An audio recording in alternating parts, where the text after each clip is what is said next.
आज में उन्हें शरीर में शक्ति का क्षीण होने के बाद शक्ति बढ़ी, तो बाद में बोले परमात्मा नहीं होंगे, भगवान नहीं, क्योंकि वे बिना गुरु के लगे थे। बिनगुर माला फेंकते, बिनगुर करते दान, बिनगुर दोनों निष्फल है, पूछो वे थे। बिना गुरु के कोई साधना सफल नहीं होती, बिना गुरु के आपको कोई भी चीज नहीं मिलेगी। आप कहाँ तक पढ़े लिखे?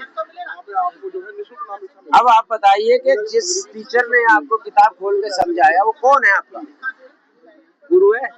या बिना उसके आपने किताबें पढ़ ली, डिग्री ले ली? फिर तो बुद्ध ने जो काम किया था वो आप कर रहे हैं। और फिर जब कितनों को बिगाड़ देंगे, कितने अपने वंश के लोगों को आप नरक भेज देंगे, खुद तो जाओगे। एक तो टेम्परेरी यहाँ लोग बोलते हैं कि यही सुख है तो स्वर्ग है और दुख है तो नरक है, ठीक, लेकिन भाई मेरे ये तो शरीर का हो गया, इससे जो निकलता है वो कौन है? वो कहाँ जाएगा? आपके सामने कितने निकल गए होंगे बचपन से लेके अब तक, आपने देखे नहीं होंगे। 4 महीना ये भक्ति कर ले, दिखाई देने लगेंगे ये कहाँ जा रहे हैं। जितना ज्यादा विरोधी होगा गुरु का, संत का, उतना ही ज्यादा गंदी और दुखों में जाए, क्योंकि ये सब संविधान है।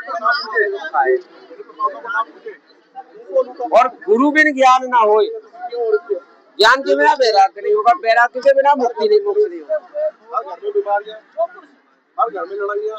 तो आप अच्छी जगह आ गए, आपके पुण्य जागे हैं। इस गेट में वही आएगा जिसके पुण्य जागे हैं असंख्य जन्मों में किए हुए। अंदर एंट्री नहीं है, नहीं आ सकता बिना उसकी मर्जी की।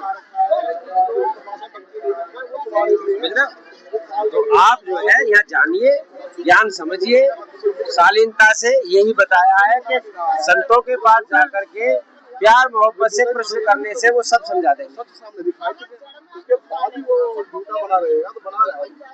अब किसकी साधना करते हैं आप? किसकी साधना करते हैं?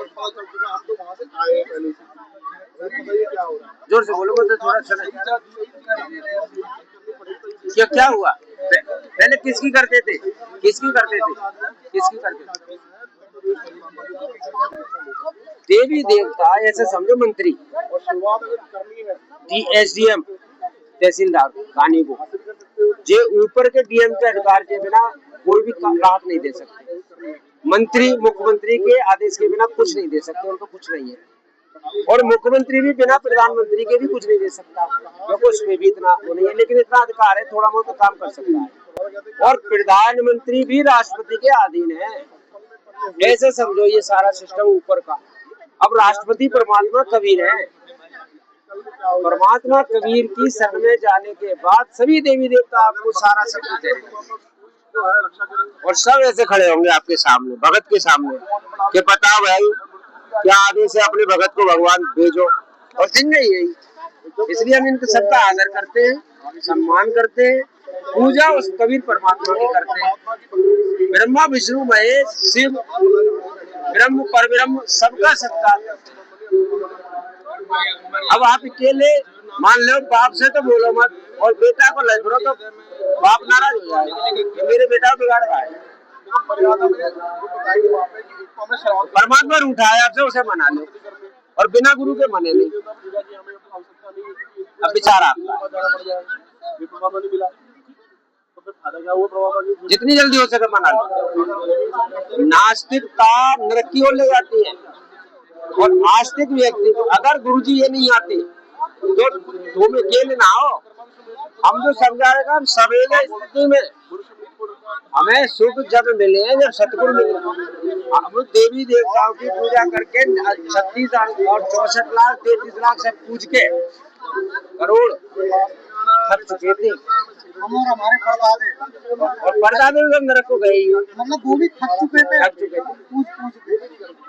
अब मेरे भाई जब हमें सतगुरु मिले, दया भाई हम पे, तो अब हम उनके गुण गा रहे हैं। जो तुम करो स्वामी वही तुम्हारा दास करेगा। तो हमारे मिलेगा, समझ रहे हो? बहुत लंबा हो जाएगा, लगा लो। तो ये ज्ञान अनमोल है, आप जहाँ आए और यहाँ से बिना नहाए मत जाना।